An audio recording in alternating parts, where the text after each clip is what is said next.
Why is letting go so difficult? Because it's worth it. It's valuable. So it takes work. But on a serious note, what is letting go? I think there are two ends of the spectrum. One end of the spectrum has to do with healing and moving forward, which means painful experiences that you need to let go to move forward. It's more focused on healing and evolution. But there is also another aspect of letting go, which has to do with attachment, where things may even be very good, but you may be so worried about losing them that it's very difficult for you to let go of control, right? It's a control issue.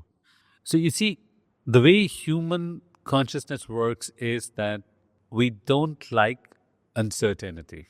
So we want to remove as much uncertainty from life as possible. So sometimes we hold on to things dearly because we have become comfortable with them. Comfortable in the sense that we know them. By the way, that includes our pain and our suffering. Sometimes I ask people, you have this issue, you have this pain, you've been suffering with this. I know there's a solution to this, but are you going to be okay about letting it go? Will you be okay about being who you would become if you did not have that pain? And why that happens is because sometimes a lot of our identity comes from what happened to us, how it shaped us, like a journey, like a hero's journey we make up in our mind, or an explanation for why we are the way we are. Oh, that happened because that's why I'm like this. Or, oh, I achieved this, that's why I'm like this. So it's the attachment to the identity element of what we have or what happened to us that makes it like a survival issue for us. If that goes away, then we would have to once again get in touch with who we are, who we have become now, what life is like right now for us. Not from the past, not from the future of fear of future, but from the here and now. So that's why letting go sometimes is very, very difficult because it comes with this uncertainty. What's going to happen? I have this pain that I have been holding on to in my heart. It has been giving me the strength to move forward. It is this pain that gave me the courage to reconstruct myself as a strong person. And if I give away this pain, will I lose all my motivation? Or I have this joy of being this wonderful person, this accomplished person. That gives me the gusto to get up in the morning and do my best. What if I give up this title and this qualification? Will I still have gusto? This pain gives me that sense of growth, one step at a time. This accomplishment gives me self-esteem, makes me feel good about myself. If I let it go, what's going to happen? So on both ends of the spectrum, it truly is about attachment. So let me say a couple of things about this. If you recognize that things don't happen to you like personally, but you take an observer view of life and notice pleasant experiences have flowed through you in life, unpleasant experiences have flowed through your life. Success has come through your life, you don't own that success. It has flowed through your life. It's a moment of time and it's past. Failure has flowed through life, left its lesson and it's flowed through life. None of it stays attached with you.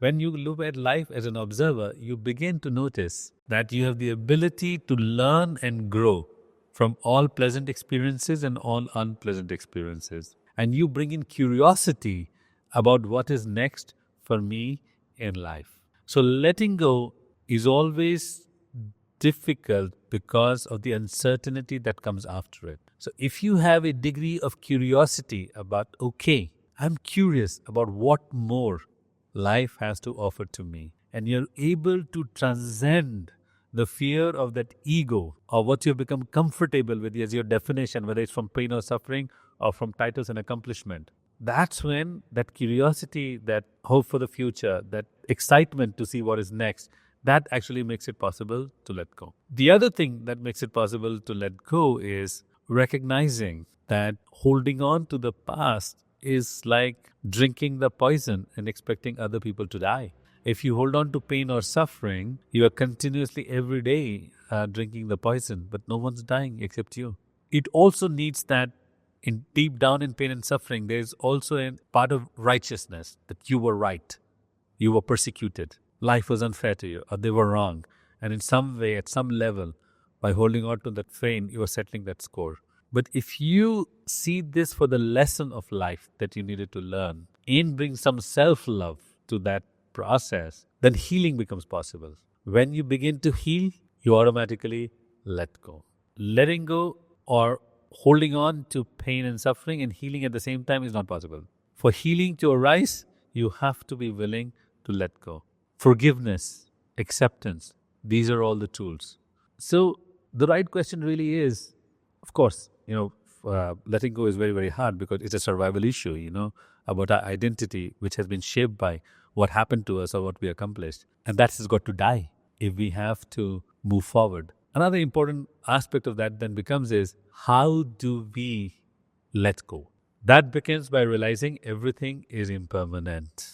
Everything has a lesson, an opportunity to growth for us. That growth sometimes can come from healing. That growth can sometimes come from challenging ourselves to do what's next. So, self-love and curiosity are the two tools of letting go. Self-love, bringing love inwards to trigger healing, which leads to forgiveness. Curiosity helps you take the one step forward. What I'm curious about, what is next for me. Self-love and curiosity together do help you counter the fear of the unknown, of the future. And that's how you can effectively let go.